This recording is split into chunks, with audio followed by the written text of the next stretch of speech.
Hello and welcome to my review of the Colourpop x The Mandalorian collab round 2. And so this is like the third new camera angle I'm trying. I'm pretty sure this is the camera angle I'm going to stick to, basically because one, this is the best lighting, two, this is now the only kind of spot in my room that has a totally white background, because three, the angle I used to film in now has furniture there. But anyways, onto the overview or haul. It's not a full review.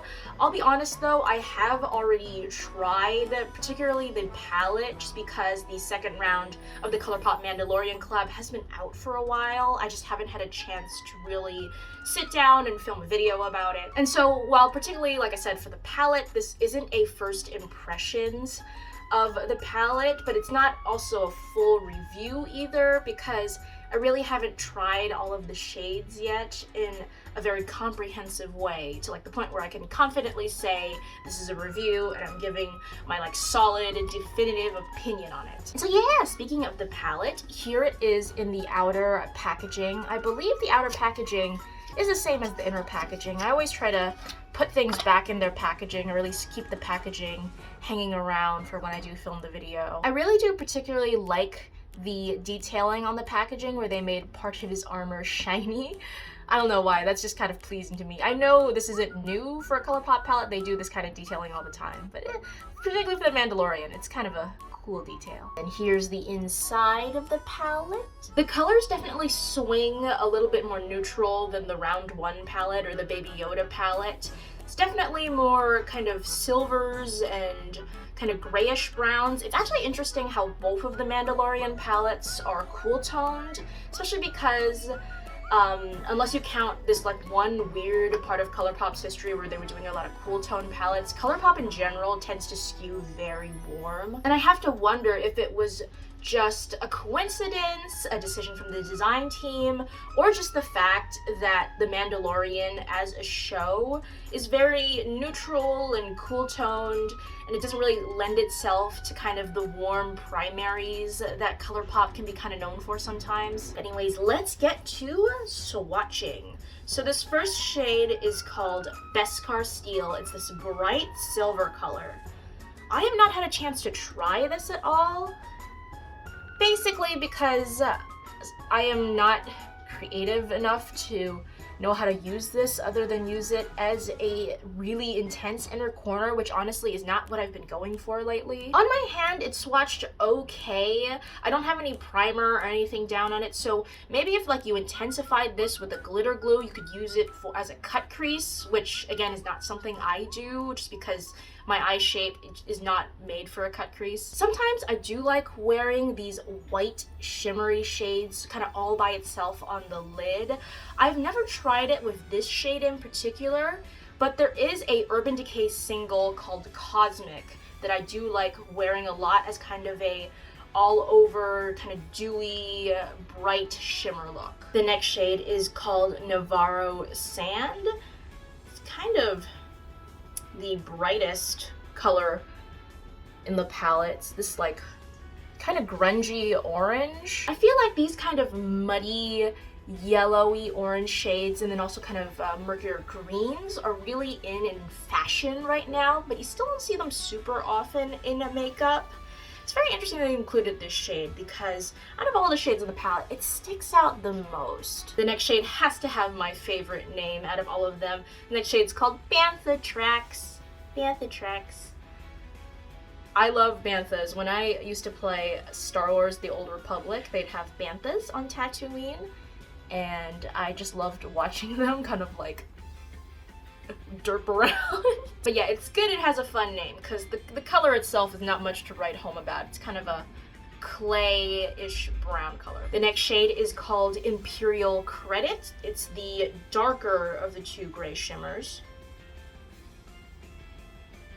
Ooh. I have not tried this shade at all either. Yeah, the really almost white silver and then this guy, I haven't really delved into it all, which is unusual because I usually really like gray tones in the winter. This shade right smack in the middle is called Clan of Two. It's kind of a dark grayish green shade? Oh no, it's a duochrome. Okay. Ah, it's one of those green to brown duochromes. I always love these. I remember going over all of my green to brown duochromes in my eyeshadow collection videos. This is definitely probably the most subtle duochromes. I'm almost hesitant not to call it a duochrome because it's primarily brown, but if you look really close, you can see the green reflex. But it's only if you look at it real hard, like if you really squint. Like most duochromes, you can kind of just move your arm, or I guess your eyes, when you're actually wearing them, around, and then you can see the reflect. But here, it's like you gotta squint. I have worn this shade before, but it was a kind of light topper on top of an already like dark brown matte. So I probably just didn't apply it intensely enough to see the duochrome effect, especially when you're applying shimmers on top of mattes without any kind of like primer or glitter glue beforehand. The shimmers tend to come off a lot less intense compared to, say, if you were just doing what I'm doing right now and swatching every shade straight on your hand. Alrighty, the next shade is called Tatooine Glimmer. Now this is actually the shade I've been dipping into the most. I've just been kind of using this as a one and done shade, or pairing on either Creed or Bantha Tracks first and then going in with the shimmer afterwards. It's super basic, it's a brown shimmer, but I like brown shimmers, especially in kind of like autumn, winter time. I know a lot of people don't correspond their makeup habits to like the seasons, but especially when I'm in New York and I can really feel a difference in the seasons, I definitely change up my makeup habits accordingly. This is definitely less so when I'm back in San Francisco and all the seasons just basically blur together weather-wise.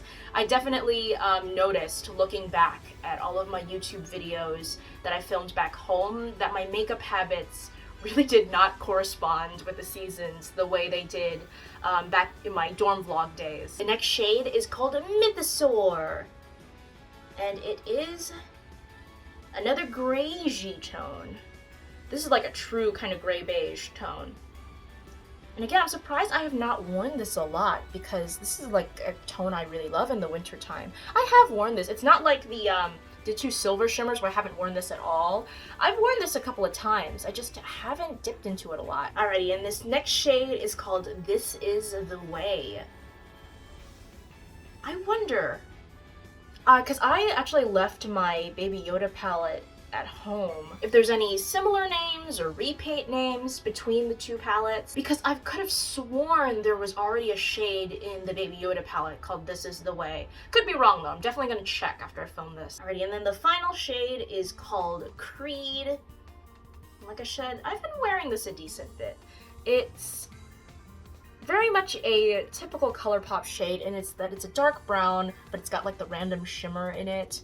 I actually, when I got this palette and I realized that brown was like the Colourpop dark brown with all the shimmer in it, I like went back to at least the Colourpop palettes I have over here and compared it to all the other dark shimmery browns that I have from Colourpop. Nothing I have, at least in the current collection I have over here in New York, matches exactly with Creed, but there's a lot of similar shades. And now for the eyeshadow look today, I think I'm going to try to actually do something a little bit more glam, just because I haven't really done a glam look in a really long time. I'm very much on the neutral, natural, very simple eyeshadow side these days. So yeah, I want to try to switch it up. Go for a glam look. I think I am going to start by going into Mythosaur. There was a cut because I forgot to prime my eyelids, but I just primed my eyelids, so let's go.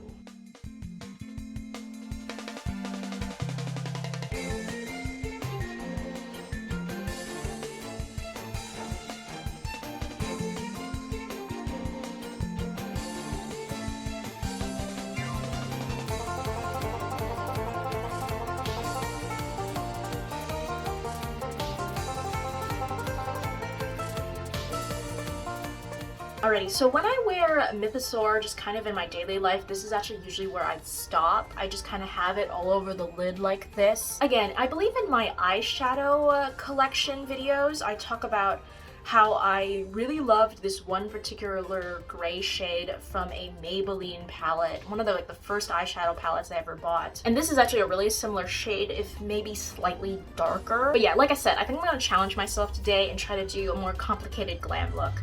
So I think next I'm going to go into a little bit of This Is the Way to darken up my outer lid.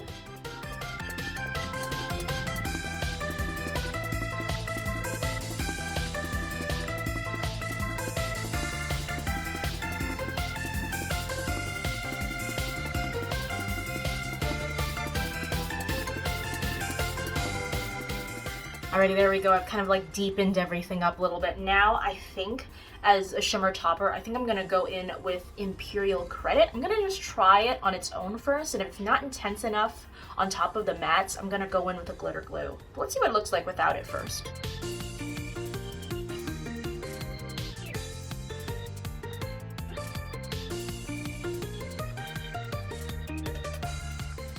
Okay, so Imperial Credit ended up a lot lighter on my lids than I thought it would. And it almost looks like I attempted a cut crease a little bit. So I'm gonna try to blend it out a little bit.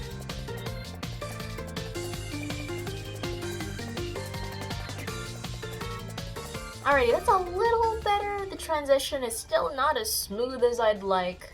But you know, I'm just trying something different. Alrighty, I think it's time to move on to the other makeup item in the Colourpop Mandalorian collab, because unlike round one where it was just the eye palette, they also released 2 lip oils. I've never actually tried Colourpop's lip oil formula. I have tried the Luxe lip glosses, which are these really thick, heavy kind of gloss formula that's kind of uncomfortable, honestly, and a little sticky, but it's great for mask wearing because even with a mask, it's like the one gloss that will stay on. I also love the outer packaging of the Luxe Lips Duo. It's honestly, it's one of those things where I'm just like on the fence about whether I want to keep it or not, because it got the Mando and Baby Yoda on the front here, kind of like what you have on the palette inside. Then on the back, you also have this, which is really cute, and then the frog. But anyways, let's dive in, because I have not actually used either of these. I try to test out makeup nowadays just kind of in my normal life, but with glosses and lip oils, it's really hard just because of masks. Unless I'm like not going anywhere or just taking a walk around the block, I have to wear a mask to like get on the subway or whatnot, just to be inside anywhere. So I really don't have an opportunity to like try out new lipsticks or especially glosses now. Let's see, this one is called Din Djarin, it's the name of the Mandalorian. Alright, here is the first Luxe lip oil. I'm sure there's some pigment to this, like just looking at the bottle, I know there is, but my lips are just so naturally pigmented. I'm gonna need something a lot stronger than that for the pigmentation to show up on my lips, just because of the natural lip pigmentation tends to overpower a lot of more lightly pigmented lip products. I can just give you a quick swatch on my hand. See what it looks like. Yeah, there is pigmentation in it, just on my lips. You're not gonna be able to see it. Alrighty, and then the second lip oil is called Grogu, which is the name of the child / Baby Yoda. This is a shimmery lip oil, which I'm very much looking forward to. If you don't follow me on TikTok, very soon I'm starting a series called My Quest for the Shiniest Lip Gloss. This might be in the running. Okay, I am looking in the mirror. I have the Baby Yoda or Mandalorian Colourpop mirror, which is the last thing I'm gonna show. But I was looking in that, and the shimmer on this lip oil is very subtle. It is certainly not in my running for shiniest lip gloss. When trying to judge the shininess of any lip gloss, I always have to check in person in like a mirror or something, just because on camera, the shininess, and particularly lip glosses, don't tend to translate super well to camera.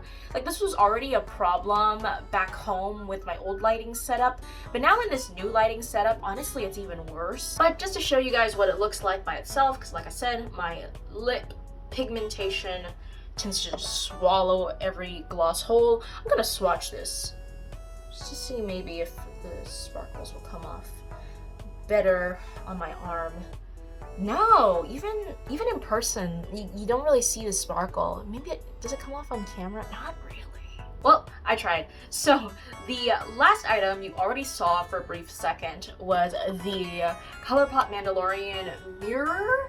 I already really needed a mirror just because I don't have a mirror in my room, and I didn't want to like hog up the bathroom in my apartment. I share a bathroom, doing my makeup all the time, and so now having a mirror in my room lets me do my makeup in my room as opposed to in our shared bathroom. I would still maybe prefer a standing mirror over, say, like little hand mirror like this, because I very much like to have both my hands available when doing my makeup, usually to have the brush in one hand and then the compact or the palette in the other. But yeah, this is fun. And so here's what the back of the mirror looks like, and then I saved the outer packaging, kind of same with the Mandalorian palette. This is kind of the styrofoamy thing it came in.